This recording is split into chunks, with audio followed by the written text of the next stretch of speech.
capitalismo salvaje, ¿no? Pues capitalismo salvaje es China. Lo que nosotros somos, un entorno en el que tenemos un nivel de intervención política en China no existe. ¿Sabéis cuántas normas ha aprobado la Comisión Europea en la última semana? 170. Es que nos están contando una película absolutamente alucinante, ¿no? España es mucho más pobre que el estado más pobre de Estados Unidos, que es Mississippi, pero no por poco.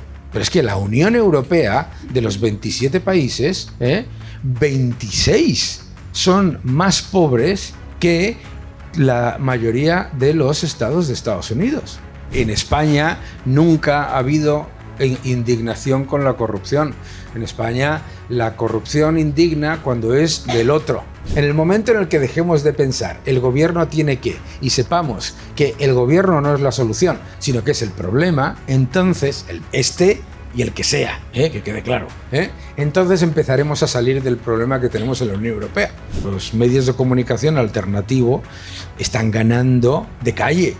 La gente no se fía, y con razón, de los medios como los llamábamos antes tradicionales. Debéis empezar a utilizar las inteligencias artificiales ayer. La inteligencia artificial no es el futuro, es el pasado.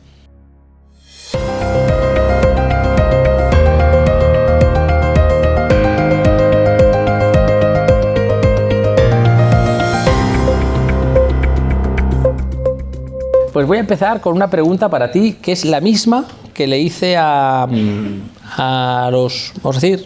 te hice delante de los hueveros, los productores de huevos de España y Portugal, ¿no? Tú que eres economista, estás en diferentes foros y debates. Me gustaría saber qué imagen tienes tú como externo al sector, del sector porcino, de la gente que producimos cerdo.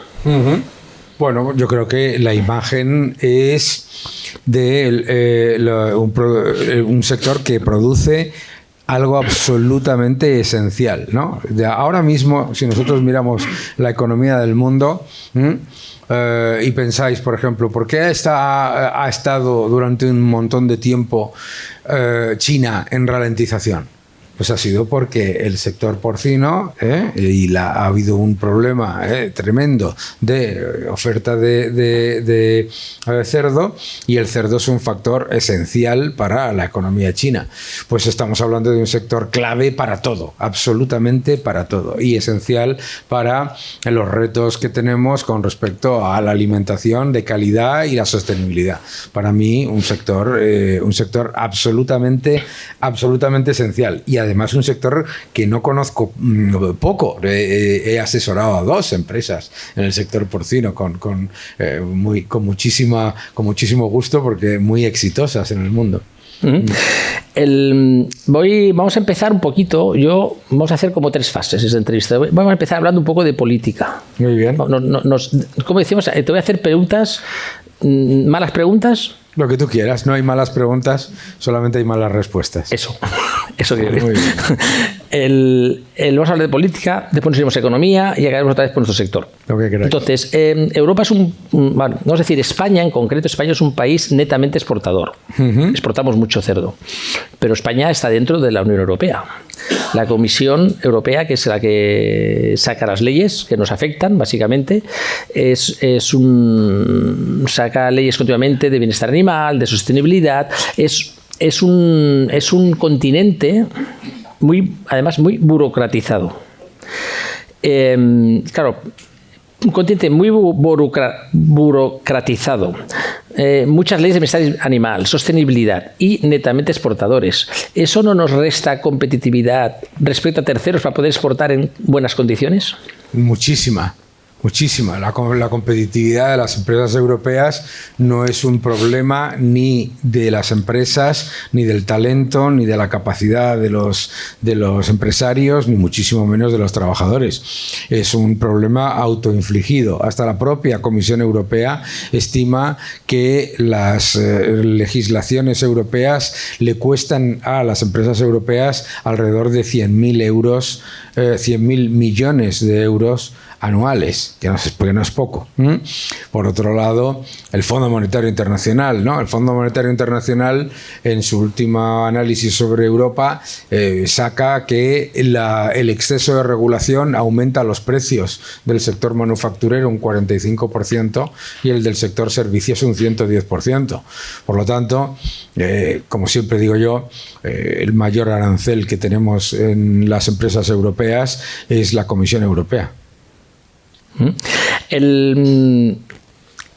Ahora, entrando más en política, voy a hacerte otra pregunta. Como dices, una mala pregunta, no es una mala respuesta. No hay malas preguntas. Vale. Yo tengo entendido que tú eres muy liberal.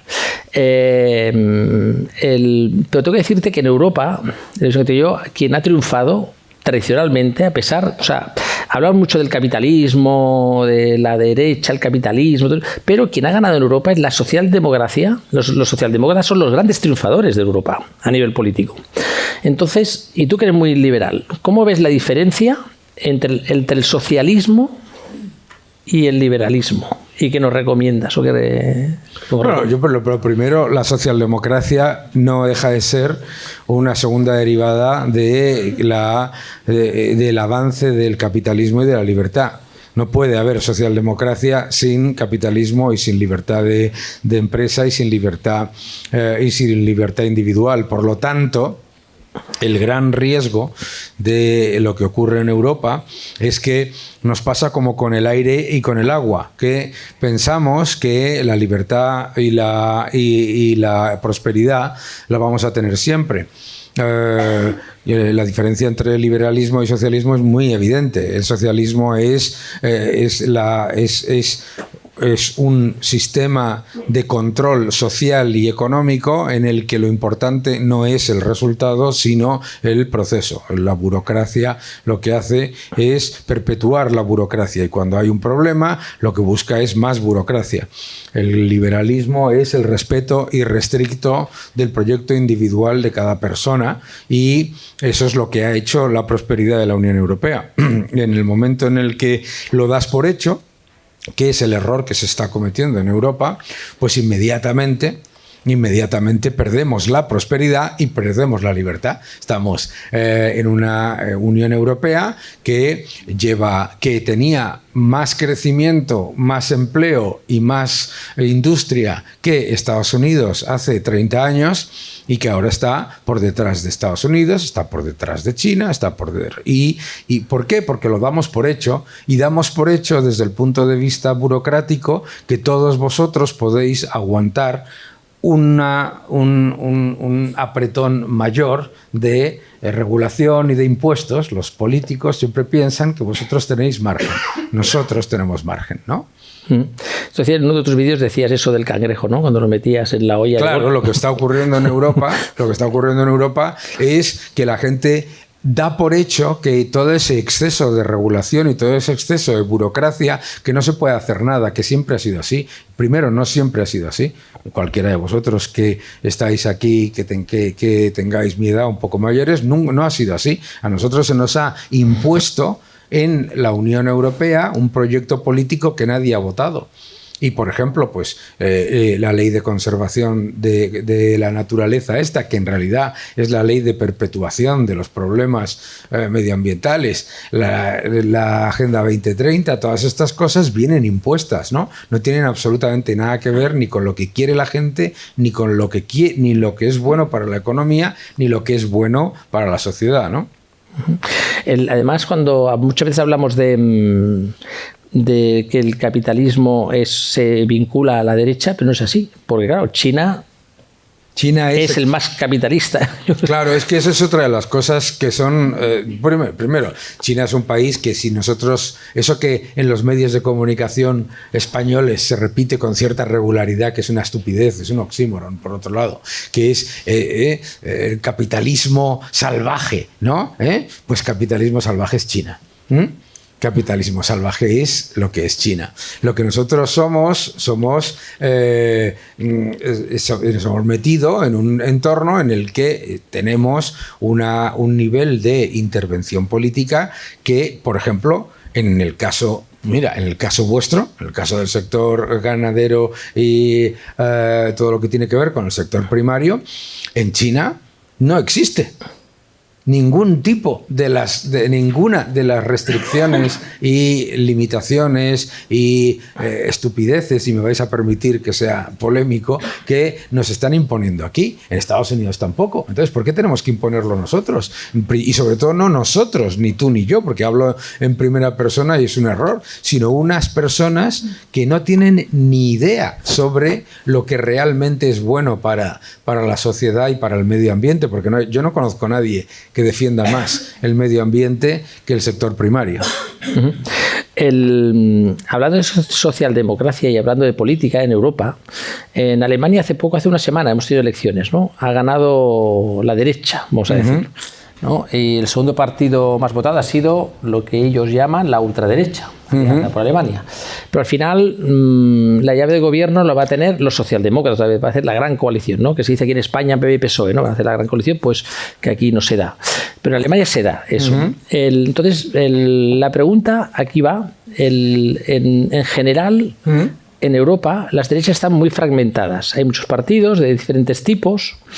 Y en cambio la izquierda está como más unida, tengo la sensación. Es decir, ¿por qué cuesta tanto a las derechas unirse para un proyecto común, de alguna manera? Un poquito lo que hizo el CEDA, la Segunda República, en aquella época hizo el CEDA, hizo eso, ¿no? ¿Por qué cuesta tanto eso? Bueno, yo creo que lo primero, la división a mí no me parece mal.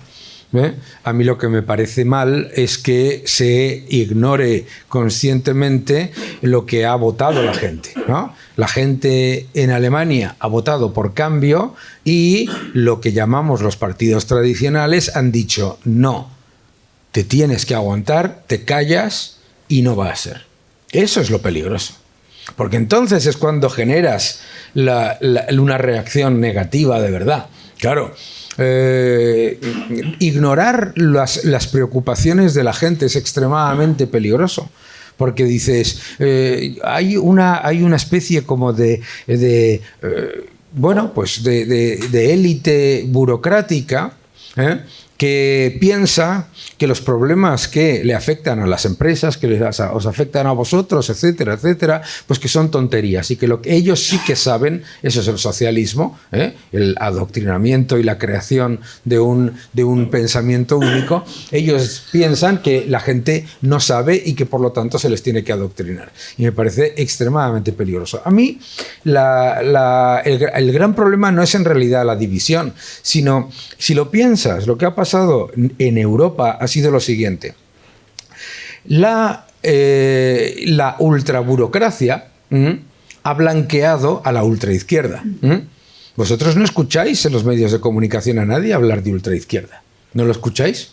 Y sin embargo la ultraizquierda es la que dicta las normas medioambientales, las normas sobre la ganadería, sobre el sector primario, etcétera, etcétera. La ultraizquierda. Y nadie habla de la ultraizquierda. Se ha blanqueado. Tenemos en el gobierno en España a un partido que defiende a todas las dictaduras comunistas, que es antisemita, que es completa y absolutamente antilibertad, y nadie dice nada. Y entonces hay una amenaza, según esta ultraburocracia, que es una supuesta ultraderecha, que es cualquier cosa que no esté a favor de ese status quo, de esa élite burocrática que decide por ti qué es lo que a ti te interesa y lo que tienes que decir.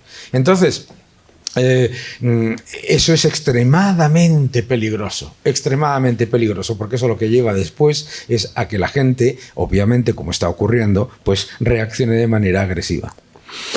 ¿Tú crees que si no hay una opción, por decir, no hay posición si no hay una opción de un cambio de gobierno de izquierdas a derechas a corto plazo por pactos, la única opción podría ser un efecto como Milei, es decir, que venga una persona completamente distinta? ¿Eso podría triunfar en los países europeos? ¿Un Milei? Claro que podría triunfar. Como sigamos que es lo que quieren imponer. Como sigamos con esta política de estancamiento, de destrucción del tejido empresarial, de trabas constantes, regulatorias, burocráticas, es alucinante, ¿no? El otro día decían, no, es que la Unión Europea se ha puesto muy seria y ha decidido tomar medidas para reducir las cargas regulatorias. ¿Sabéis cuántas normas ha aprobado la Comisión Europea en la última semana? 170. Es que nos están contando una película absolutamente alucinante, ¿no? Entonces, sí, lo que pasa es que de momento, ¿sabes lo que pasa? Esto es como, hablábamos antes del agua y del aire. Esto es como cuando estás ahogándote, ¿no? Y todavía la nariz la tienes por encima y todavía puedes respirar, ¿eh? Pero la boca ya está debajo del agua. Entonces, cuando empecemos a darnos cuenta del empobrecimiento, cualquier persona que salga fuera de España y de Europa, es súper evidente el empobrecimiento de la sociedad europea. España es mucho más pobre que el estado más pobre de Estados Unidos, que es Mississippi, pero no por poco, ¿eh? Pero es que la Unión Europea, de los 27 países, 26 son más pobres que la mayoría de los estados de Estados Unidos. Mucho más pobres. No es un poco más pobres. Entonces, tenemos que empezar a darnos cuenta de que nos estamos empobreciendo y vosotros sois la alternativa para enriquecernos, porque tenéis todo lo que demanda el mundo, ¿no? Yo que viajo bastante a Estados Unidos, una cosa que me ha sorprendido después de la pandemia es que justo antes de la pandemia yo iba a comer a un restaurante, un italiano, que hay en Miami, y me costaba un plato con una entrada y la bebida, yo me costaba 30 y algo $. Y el año pasado fui al mismo restaurante, pedí lo mismo, no exactamente lo mismo, pero un primer plato, y era casi 70. Claro. O sea, casi se ha doblado. O sea, para mí el coste... Claro, para el español, claro. Para mí es carísimo. Claro, ¿por qué? Porque para el ciudadano español, que tenga un salario, pues no lo sé, el que queráis, para el ciudadano español, su salario en términos reales entre el año 2019 y el año 2025 no ha hecho absolutamente nada, mientras que una persona de eso que llaman pobres en Estados Unidos gana $53.000. $53.000 es el sueldo de un pobre en Estados Unidos, de una persona pobre. Entonces, claro, el plato de espagueti es muy caro para un español. También organizamos un evento en Guatemala hace poco, y en un hotel, y los compañeros que vinieron, yo no fui, vinieron compañeros de allí, me decían, iban a la calle a comer, les costaba 20 euros. Comer un poco más que un menú en la calle, no en la calle, sino en un restaurante normal. Es decir, me cuesta más barato un menú en Mataró, a mí, que en Guatemala. Ahora mismo. Bueno, uno de mis hijos me dijo, papá, ya sé por qué en España tenemos la mayor tasa de paro del mundo, ¿no? Y le dije, ¿por qué? Y me dijo, acabo de ver un sitio que pone menú 15 euros. Si no nos damos cuenta de que nos estamos empobreciendo a lo bestia y que aquí no hay récord de empleo de nada y que aquí no hay cohete de nada y que nos están contando una película tremenda y que el mundo va de verdad como un tiro, vamos a tener un problema, y vamos a tener un problema cuando se acabe el dinero de los demás, porque la Unión Europea está tirando de la chequera de los demás. Voy a acabar, en política voy a acabar con una última pregunta, otra mala pregunta. No hay malas preguntas. Si no... no pasa absolutamente nada. Vale. Aquí tenemos en España tenemos a Pedro Sánchez, muy político que ha estado votado muy bien, ¿no? Muy bien, ¿no? Votado por el 23% de la gente. Vale. Entonces, ha tenido... Eso ha sido Pedro Sánchez. Un saludo. Broma, ¿eh? Sí. No te voy a preguntar por qué cambia tanto de opinión. ¿Qué? Esa pregunta te la voy a hacer. Te voy a hacer otra. ¿Por qué tiene tantos escándalos a su alrededor? Sí. Que si mujer, hermanos, ministros, exministros, socios fiscales, vamos a decir, todo, y aquí no pasa nada. Hombre, la razón por la que no pasa nada es porque en España nunca ha habido indignación con la corrupción. En España la corrupción indigna cuando es del otro, ¿eh? Aquí, como dice un economista norteamericano, no es la corrupción, sino su reparto. Entonces, mientras la gente que le vota percibe que parte de esa corrupción le llega a esas personas vía otras cosas, que tampoco les llegan, pero bueno, lo piensan, pues no va a pasar nada. Luego hay otra cosa interesante, que Pedro Sánchez, que de tonto no tiene absolutamente nada, ha entendido perfectamente la batalla cultural, mientras que el Partido Popular y la oposición en general están todavía pensando en un mundo más cercano al de 1995. O 1900... como el libro que era, se me olvidó el año. El libro de Aldous Huxley. ¿El qué? ¿El libro de Aldous Huxley? No, el Huxley es Un mundo feliz. Un mundo feliz. Tú estás hablando de George Orwell, el 84. Eso, 1984, eso. Antes de hablar de economía, sí. ¿Y no crees que hay un poco de sectarismo en la sociedad española? Bueno, el sectarismo, lo que llaman sectarismo, que es que la gente tenga opiniones radicalmente diferentes, no solamente no es malo, sino que es lo que genera el progreso. Es decir, la confrontación constante de ideas diferentes y, por supuesto, pues somos seres humanos y de manera incluso radical, es lo que lleva al progreso, ¿no? Lo peor que hemos vivido y la razón por la que la Unión Europea está en el estancamiento en el que está es el consenso. No es lo mismo el acuerdo que el consenso. El acuerdo es que una persona que da unos argumentos serios, etcétera, y tal y que cual, lo estáis haciendo todos los días en vuestros negocios, le convence a los demás para llegar a un acuerdo, ¿de acuerdo? El consenso es, yo no me quiero meter en movidas. Es no defender nada, es no estar a favor de nada, es estar llegando a acuerdos que nadie defiende. Ese es el problema. El problema no es la confrontación. La confrontación nunca ha sido el problema. Gracias a la confrontación de ideas diferentes es como se llega a innovar. Como decía Chris Rock, no se crean diamantes abrazando a rocas de carbón. Hay que apretar. El enfrentamiento no es malo. Ahora vamos a empezar a pasar un poco a economía. Yo voy a pedir a Rogerio, que está por ahí, que me ponga un par de gráficas. Una la he sacado de un vídeo tuyo, Es decir,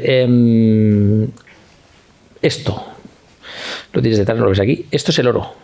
2006, 2024. El precio del oro. Vemos aquí un repunte en la crisis de aquí 2009, 10, 11, 12, 13. Vuelve a bajar. Viene el 20, sube y ahora se ha disparado. O sea, está más caro que nunca. Y ahora vamos a la segunda gráfica. O más barato que nunca. O más barato que nunca, está bien. Y ahora la segunda gráfica. Esta la tomé de un vídeo tuyo. Aquí hay tres gráficas. Por un lado tienes el petróleo, la línea blanca. Perdón, el oro, que es la línea blanca. Después el cobre, que es la línea del medio. Y el petróleo, el azul, bajo. O sea, ¿cómo es posible o qué conclusión sacas que lo esté tan alto y el petróleo esté tan bajo? El oro refleja la inflación. La inflación no es la subida de los precios. La inflación es la pérdida del poder adquisitivo de la moneda. Todos los que estáis aquí, que habéis vivido la peseta, os acordáis de la aberración que era aquella moneda en la que cada cierto tiempo perdíamos el 20% de poder adquisitivo constantemente. Ahora la inflación no la causa las guerras ni nada. La inflación la causa la creación de mucha más cantidad de dinero de la que demanda el sector privado. ¿Qué es crear mucha más cantidad de dinero? No es una persona con una maquinita imprimiendo dinero, es mucho mayor gasto público, que es literalmente imprimir dinero. Los estados no se financian con impuestos, los estados se financian imprimiendo dinero. El gasto público es crear dinero, ¿de acuerdo? Y cuando se crea y cuando eso dispara por encima de lo que es la demanda del sector privado, aumenta la cantidad de dinero en el sistema y las cosas que compramos no es que sean más caras, es que la moneda con las que las compramos tienen menor valor, ¿no? Eso es lo que está reflejando el oro, que, como decía el banquero JP Morgan, el oro es dinero y todo lo demás es crédito. ¿Por qué decía todo lo demás es crédito? Porque la moneda que nosotros utilizamos es deuda. Es deuda, ¿de acuerdo?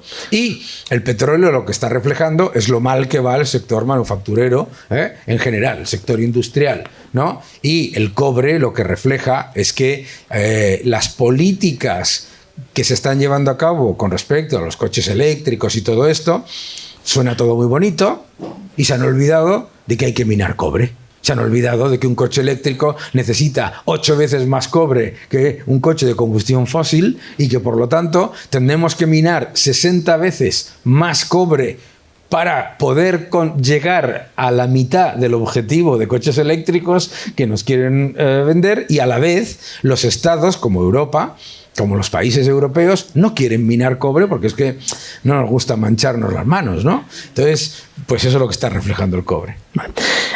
Claro, antiguamente la moneda fiat, que llaman, estaba basada en el oro que tenía la reserva del país. No vamos a hablar del oro de Moscú, que le llaman, que es otra cosa que pasa aquí. Eso es otro debate, el oro de Moscú. Claro, pero ahora mismo se ha roto, ¿no? Ya no soporta el oro de las reservas federales, y entonces puede también representar un poco esto. Perdón, sí, después hacemos eso. No, vuelvo atrás. Puede representar esto un poco que la gente quiere invertir en cosas seguras, no se fía de la moneda. Bueno, en realidad el oro, sí, o sea, claro, lo que refleja es que hay cada vez más gente que se da cuenta que la moneda fiduciaria tiene menos valor. Muchas veces escuchas cosas como que el euro está soportado por los bienes y servicios que se crean en Europa. Ni de lejos. Ni de lejos pones la masa monetaria de Europa y juntas todo lo que producimos y ni de lejos cubres la masa monetaria europea, ¿no? El euro está soportado literalmente por la nada, igual que el dólar, igual que la libra esterlina, por la nada. ¿Por qué está soportado? Está soportado por nuestra capacidad de considerar el dinero fiduciario, decía antes, es crédito. Es crédito. ¿Qué es lo que estamos haciendo? Lo que estamos haciendo es considerar que los estados que emiten esa moneda tienen crédito, ¿de acuerdo? Pero eso no significa que eso represente el valor de los bienes y servicios que produce la economía. La inflación es siempre un efecto monetario, siempre es un efecto monetario. Para nosotros, como dices tú vas a Estados Unidos, vas a Miami, vas a pedir ese plato de espagueti que te pedías antes y te cuesta $70 y te sale muy caro. Para una persona que vive en Miami, en ese restaurante, por $70 es un precio decente. No es que haya subido el precio, es que la moneda europea se ha depreciado con respecto al dólar. O sea, estamos imprimiendo en Europa euros. Estamos imprimiendo euros, sí. A destajo. Además quieren 800.000 millones, que hablan de 800.000 millones para defensa como si... Eso es, y esa es otra cosa, es alucinante en el debate económico que dicen, la Unión Europea ha acordado que va a gastar 800.000 millones en defensa. ¡Oh, muy bien! Y no escucho a nadie decir, ¿y eso quién lo paga? ¿Por qué? Porque ya todo el mundo asume que lo vamos a pagar en empobrecimiento. Y lo vamos a pagar en empobrecimiento, No lo dudéis en ningún caso. Tú dices muchas veces que la inflación no es una casualidad. No, es una política. Una política de Estado. Es una política de Estado, porque si tú me pides... imaginaos que yo soy el Estado, vosotros me pedís cosas y yo os las concedo. Yo te prometo que te voy a pagar una pensión, claro, pero ¿en qué? Claro, la inflación es una política, ¿Quién ha leído el Fausto de Goethe? Nadie, no pasa nada. Si leéis el Fausto de Goethe, no pasa nada, porque pasa en todos lados. Parece que nadie lo ha leído. Pero en el Fausto de Goethe, Mefistófeles, Satanás, se le aparece al emperador que no tiene dinero para pagar a los soldados, y Satanás, Mefistófeles, le dice al emperador, dales papelitos. Y el emperador dice, ¿cómo le voy a dar papelitos? Me van a matar, ¿no? Y el emperador al día siguiente va a los soldados y les da papelitos. Y vuelve el emperador y le dice a Mefistófeles, ha sido un éxito rotundo, pero tengo un problema. ¿qué hago mañana para pagar a los limpiadores de las calles y a las personas que cuidan las ciudades? Porque no tengo dinero. Y dice, dale papelitos. Y se los da. Y funciona, ¿eh? Y a medida que va pasando, bueno, pues obviamente ya estás. Entonces, cuando el gobierno te dice que te sube la pensión, no te sube la pensión, te la endeuda y sabes que vas a recibir en el futuro, seguro, una pensión mucho más baja en términos reales y nominales y vas a pagar muchos más impuestos. Pero ese es el truco. A mí siempre me ha parecido alucinante desde pequeño. Nunca he entendido cómo alguien puede considerar que es bueno escuchar a un político decir que te va a dar cosas en el futuro. Es una broma, ¿entiendes? Porque lo que está haciendo es empobrecerte. Y por supuesto, dices, ¿por qué va a querer empobrecerte un gobierno? Para crear clientes rehenes. Por supuesto. Claro. ¿Por qué creéis que se creó el sistema de pensiones? El sistema de pensiones lo creó Bismarck para crear clientes rehenes, porque decía, estoy diciéndole a los soldados que vayan a morir por el imperio y no quieren. Vamos a decirles que les vamos a pagar algo cuando cumplan 65 años. ¿Sabéis por qué se puso el límite de edad para recibir una pensión con Bismarck a los 65 años? Porque la gente se moría a los 64. Tonto no había ninguno, ¿sabes? ¿Entiendes? Entonces lo que te van a pagar en el futuro con una moneda que cada vez valga menos. Eso es lo que está reflejando el oro, por supuesto. Vale.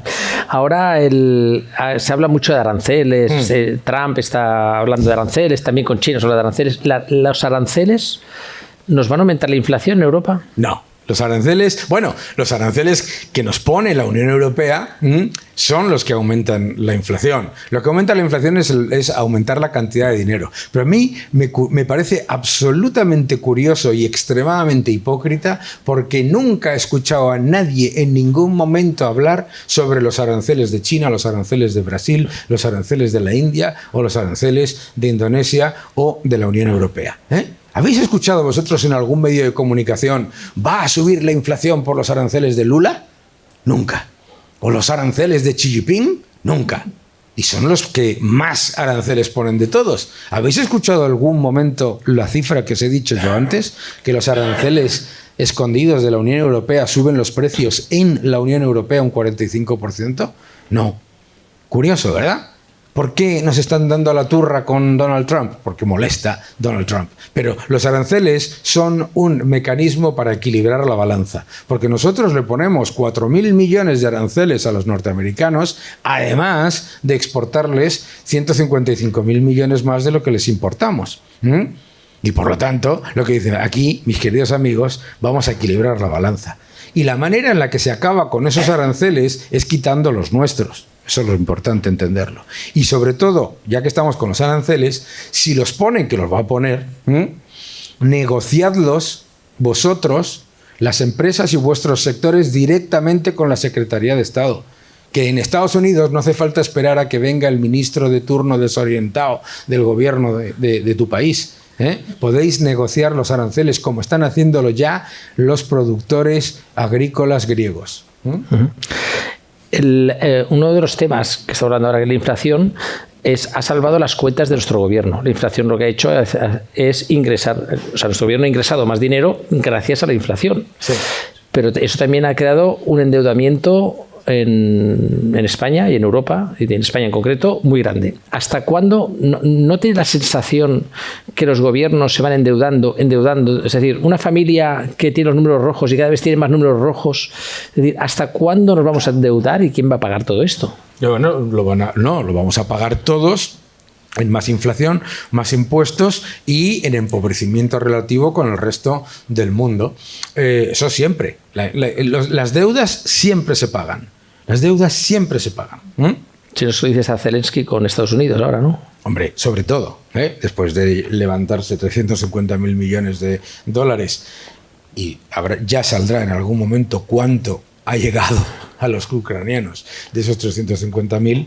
Pero fuera de todo eso, ¿cómo se paga todo esto? Esto se va a pagar con un empobrecimiento generalizado de la población, eso seguro.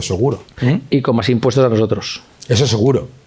Porque además, cuanto más cuanto más exiges, veréis, mira, ¿sabéis cuándo se va a solucionar la economía española y la economía europea? Yo no os conozco a ninguno, pero estoy convencido de que en las conversaciones habituales que tenéis con amigos, con familiares, en la empresa, etcétera, etcétera, la siguiente frase es una de las más repetidas. El gobierno tiene que, y luego lo que sea, el gobierno tiene que no sé qué. En el momento en el que dejemos de pensar el gobierno tiene que y sepamos que el gobierno no es la solución, sino que es el problema, entonces y el que sea, que quede claro, entonces empezaremos a salir del problema que tenemos en la Unión Europea. Claro, ¿por qué se han metido 170 regulaciones al día en los últimos días? Pues como os estaba comentando, al día. ¿Por qué? Porque se les deja.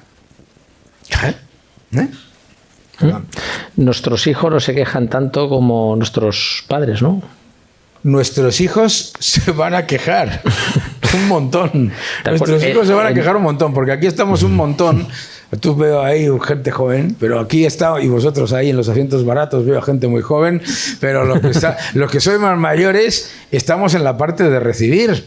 Nosotros tenemos el incentivo perverso de que el sistema se mantenga, pero los demás, mis queridos amigos, lo van a llevar mal. Lo van a llevar mal, porque claro, nosotros todavía estamos en la parte en la que vamos a recibir esa pensión. Tú también vas a recibir una pensión. La cuestión es en qué y cuánto, ¿sabes? No dudes que la vas a recibir. La cuestión es en qué. Bueno, también lo que entiendo yo, lo que van a hacer es regular los máximos y los mínimos para igualarlos hacia la baja. Es que 2 y 2 no suman 22 por mucho que regules. Es que te están intentando contar que subiéndote los impuestos y jubilándote un poco más tarde, no, 2 más 2 no suman 22.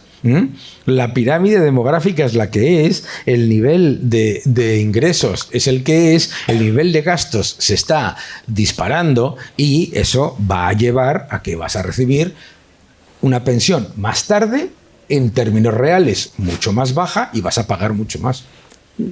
¿No crees que puede quebrar completamente? No, sí. A ver, la inflación es la evidencia de la quiebra.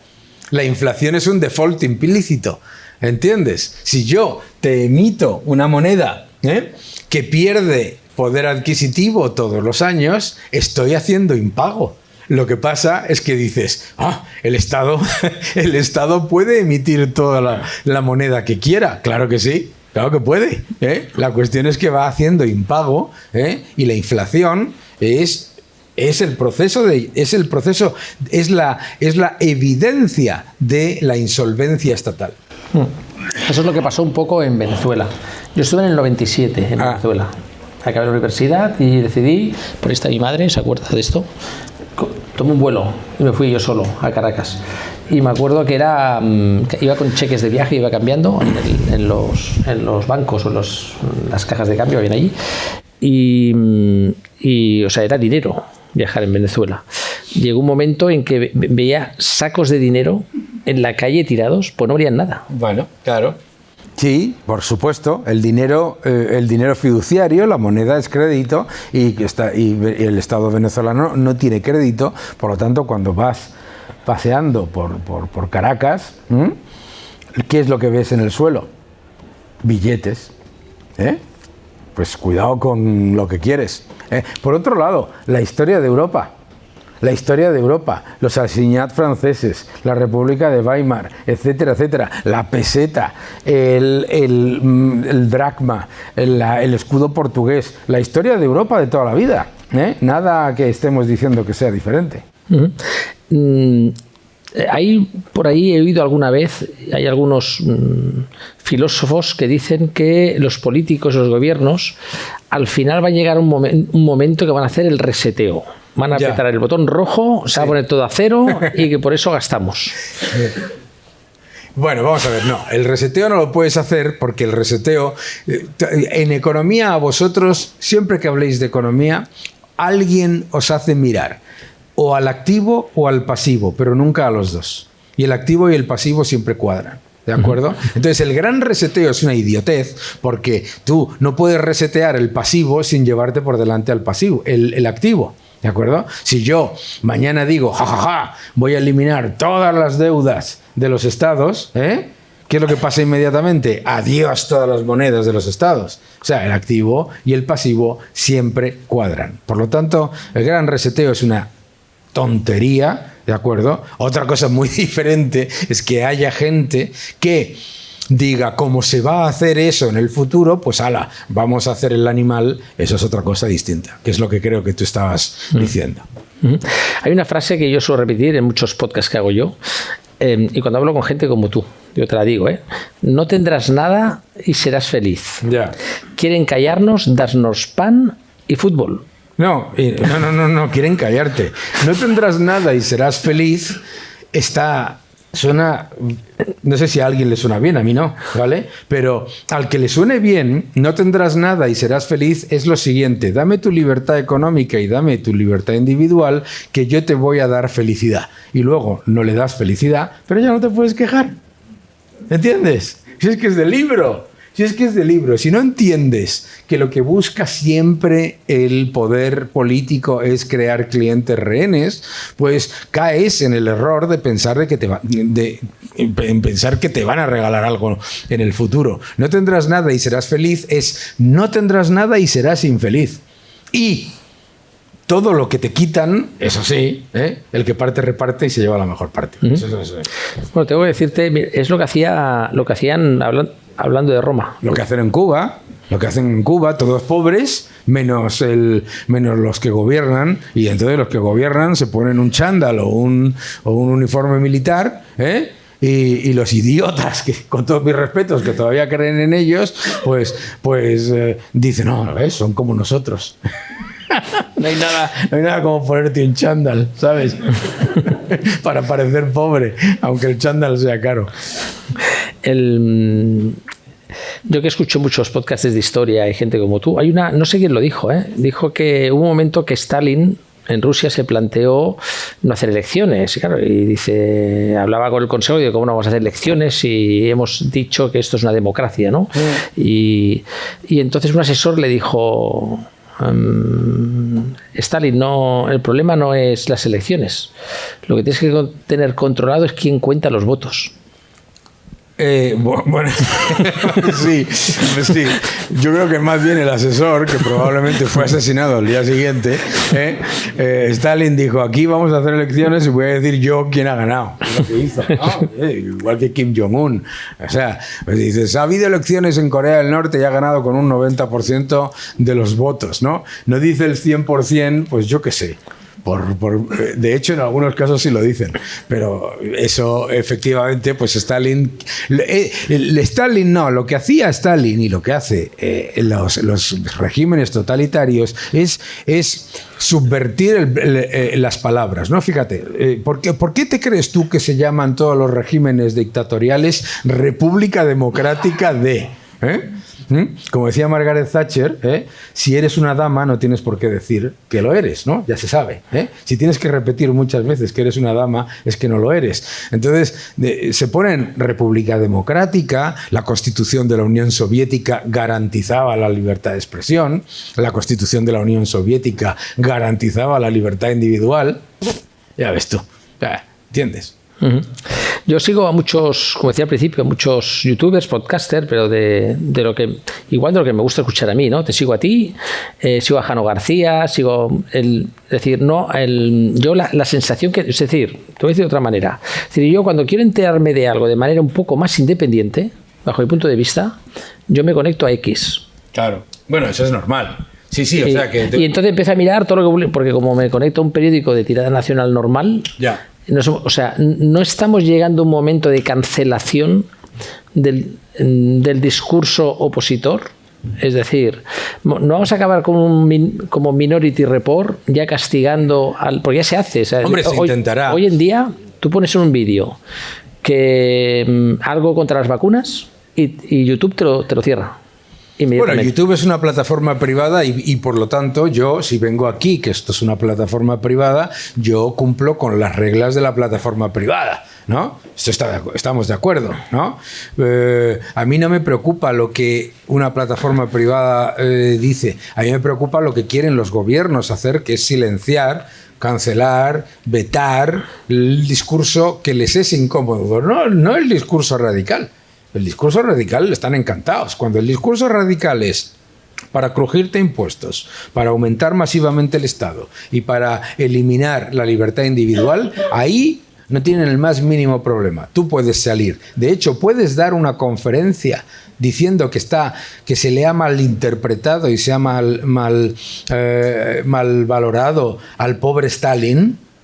Esto lo he visto yo en la London School of Economics, ¿vale? Puedes dar una conferencia diciendo Stalin ha estado mal valorado sin el más mínimo problema. Intenta tú dar una conferencia diciendo que ha estado mal interpretado, ¿sabes? Cualquiera de los dictadores de derecha, ¿eh? Pero puedes, sin ningún tipo de problemas y sin ningún tipo de límite, defender al stalinismo, defender a Fidel Castro, defender a un genocida como Pol Pot. Tú puedes dar una conferencia diciendo que Pol Pot era una persona que lo que quería era lo mejor para su país y no pasa absolutamente nada. Por lo tanto, sí, hay un intento de cancelación de una parte, claro, pero no pasa nada. Hace apenas una semana tenemos un periodista, yo lo considero periodista, aunque dicen que no es periodista, que es Vito Quiles, que además le hicieron todos los periodistas ante el Congreso una manifestación en contra. Es decir, hemos tenido una huelga provocada por sindicatos en contra de la oposición. Sí. Eso nunca he visto, no contra el gobierno. Bueno, nunca. En contra de la oposición. Y después que periodistas que están en medios, es decir, que son respetables, se manifiestan en contra de personas que tienen su propio canal y que hablan libremente. ¿Qué opinas tú de eso? ¿Dónde va a llegar esto? Pues a lo mejor es que esos periodistas no son respetables, a lo mejor es que esos periodistas no son periodistas, a lo mejor es que son quinta columnistas, a lo mejor es que son siervos de un partido político, del poder. Bueno, por eso los medios de comunicación alternativo están ganando de calle, porque ya no es una cuestión de que los medios de comunicación sea una cuestión de los de entre comillas izquierda o entre los de entre comillas derecha, que la línea editorial es perfectamente aceptable, sino que la gente no se fía, y con razón, de los medios como los llamábamos antes tradicionales. Yo también, otras personas que sigo yo, por ejemplo, es Marc Vidal, otros que sigo también, él lleva ya años hablando de la crisis, que viene la crisis. Dice, pero yo en mi casa, en mi familia, hemos decidido los sábados por la noche no salir a cenar. Es difícil en Mataró encontrar un restaurante que esté libre. Como no reserves pronto, al mediodía o al día antes, no tienes sitio. Yo veo los bares llenos. Cuando hablo con el sector ganadero, he tenido algunas entrevistas con algunos de los que está aquí, y me hablan lo difícil que es encontrar trabajadores que quieren ir a las granjas. Pero ya no es un tema de precio. Cuesta encontrar. Entonces, no tiene nada que ver con... ¿Cómo se conjuga esto? Se conjuga perfectamente. Igual que en Grecia, en medio de la crisis, no había manera de encontrar trabajadores. ¿Por qué? Porque si te están pagando por no trabajar, pues yo prefiero no trabajar. ¿Entiendes? Claro. O sea, eso tenemos que ser conscientes, ¿no? O sea, en España hay 859.000 fijos discontinuos inactivos. Hay 79.000 ERTES. Hay 2.600.000 parados. Y luego, a la vez, no hay acceso a talento. Hombre, es súper claro, pero vamos, pasaba en Grecia. Es muy, muy, muy típico de las sociedades en las que se subvenciona no trabajar, que me parece una aberración. Que los bares están llenos. Mira, el mes antes de que saltase la crisis de manera no evidente, sino dolorosa en Italia, Berlusconi dijo exactamente lo que tú has dicho. Berlusconi salió en la televisión diciendo: ¿qué narices de crisis si están todos los restaurantes llenos? Eso se llama sesgo de confirmación. ¿Por qué? Porque es muy fácil llenar los restaurantes. Si tú haces muy pobre a la mayoría de la gente y sin embargo hay otra gente que se puede permitir eso y a la vez tú llenas el restaurante, pero ¿qué es lo que está pasando ahora en los restaurantes? Que me lo decía el otro día de la Asociación de Hosteleros. La gente cada vez pide menos vino, la gente comparte el postre, y vamos a compartir unos primeros, no tomamos vino y compartimos el postre. What the fuck? Y la mesa me ha salido ya un 40% menos de margen, ¿no? Entonces, el llenar los bares en España, fíjate, para todos aquellos que dicen que los bares llenos son una demostración empírica de lo bien que va España, les voy a dar un dato. En julio, no en enero, en julio de 2008, ¿vale? Ibas a cualquier restaurante en Madrid o en cualquier ciudad de España y estaban todos llenos igual. No es una cosa, no significa la otra. Luego está, por supuesto, el turismo maravilloso. Aquí vienen un montón de gente. Aquí vienen un montón de pobres de Estados Unidos. Está mi barrio lleno. En el barrio de Salamanca han venido un montón de norteamericanos. ¿Por qué? Porque una persona que cobra $58.000 en Estados Unidos viene aquí y es el rey del mambo. ¿Me entiendes? Y claro que está lleno el restaurante. ¿Pero qué están los restaurantes llenos? Yo lo que sí veo, por ejemplo, es una cosa que me aterra. El otro día estaba en un supermercado, y yo vivo en el barrio de Salamanca, en Madrid, no vivo en cualquier otro sitio. En el barrio de Salamanca, una señora le estaba diciendo a uno de los empleados de un supermercado que si podía comprar los huevos por unidades. Yo te juro que en ese momento dije, claro, ¿qué es lo que pasa? Que nos estamos empobreciendo a ojos vista, y como nos estamos empobreciendo todos a la vez, y como hablábamos del ejemplo del cangrejo, te meten el cangrejo en el agua, si pones el agua hirviendo, el cangrejo salta. Pero si la pones así calentita y vas subiendo la temperatura, ¿sabes? El cangrejo no se entera y se cuece. Nos estamos cociendo. Y eso es lo que está pasando. ¿Sabes? Aquí puedes tener gente que tiene más dinero, menos dinero. Sí que es verdad que el sector porcino, dentro de lo que cabe, los últimos años va muy bien. Ha funcionado. Hombre, claro. Y gracias a Dios. Y que siga. Hombre, y que siga así. Que siga así. Entonces, a un empresario español, hay un costarricense que está por aquí, ya le he dado alguna recomendación antes, pero un empresario español que tenga 4 duros ahorrados, no hace falta que tenga mucho, ¿qué le recomiendas dónde tiene que invertir? Y yo te voy a poner ejemplos. Que siga invirtiendo aquí en España, en su empresa, que se vaya fuera, que invierta en bolsa, que invierta en oro. Hombre, depende cada uno su tolerancia al riesgo, ¿no? Lo que es importante son otras cosas. Un empresario le tiene que prestar atención a 3 cosas ahora mismo, ¿no? Lo primero es obviamente que si tienes dinero líquido y si ya tienes bienes inmuebles, tu casa, lo que sea, y ya tienes tu empresa, deberías tener invertido el resto de tu dinero en renta variable y no en renta fija. Desde luego no en bonos soberanos, cuando entendemos lo que acabamos de decir antes. Número 2, tenéis que las empresas españolas tienen la inmensa mayoría de su caja en depósitos. Eso es una locura. Es una locura, nunca lo he entendido. En un país en el que además se puede invertir de manera líquida, con liquidez diaria. No tengáis la caja en depósitos. Es literalmente regalarle dinero al gobierno, además del que ya le regaláis. Y número 3, prestadle atención al capital circulante. El capital circulante mata más empresas que el gobierno. La mayoría de las empresas en las crisis en España no mueren por estar muy endeudadas, mueren porque en el camino hacia la crisis van aumentando los costes para funcionar, los márgenes se mantienen muy limitados, las ventas van creciendo y por lo tanto sigues vivo, y de repente no hace falta ni que las ventas se te desplomen, con que las ventas se estanquen te come el pequeño margen que generas y literalmente pasas a lo que se llama correr para quedarte quieto, running to stand still. Y cuando haces eso, quiebras, aunque empezases con cero deuda. Entonces, prestadle atención al capital circulante, invertid la caja que tenéis en depósitos y, por supuesto, luchad contra la inflación, que es lo más importante, ¿no?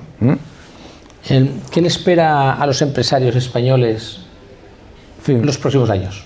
Bueno, fíjate, antes alguien ha dicho no sé qué, que me ha parecido escuchar cuando yo he llegado, lo de la incertidumbre, ¿no? Bueno, pues vamos a despejar incertidumbres. Incertidumbres, cero. Nos van a crujir impuestos. Cero incertidumbre. No lo penséis, no, es que hay que ver porque es que Sánchez tal cual. Cuidado con el que venga detrás, que te va a hacer lo mismo, pero con una cara más amable. O con la misma cara, porque también este cara amable tiene el tío. Amable sí que es. Nos van a crujir impuestos, seguro. El sector productivo va a estar, o el sector productivo se levanta y empieza a dar caña con respecto a todas estas trabas que tenemos, o nos vamos a meter en un problema de verdad. Incertidumbres, por lo tanto, económicas, la única que tenemos es que, vamos seguro, se va a utilizar, como ya se utilizó con Reagan, con Bush y con Bush hijo y con Trump, se va a utilizar el enemigo exterior para colarte todo lo posible con la excusa de que la culpa de todo la tiene el presidente de Estados Unidos, que es una estupidez tan grande que solamente se la puede creer un europeo, ¿vale? Entonces, esos son certidumbres. Entonces, una vez que tienes esa certidumbre, te van a subir los impuestos, te van a aumentar los costes de contratación, te van a aumentar los costes de almacenamiento, pues cuidado con el capital circulante. Y lo más importante, yo sé que no utilizáis las inteligencias artificiales. Debéis empezar a utilizar las inteligencias artificiales ayer. La inteligencia artificial no es el futuro, es el pasado.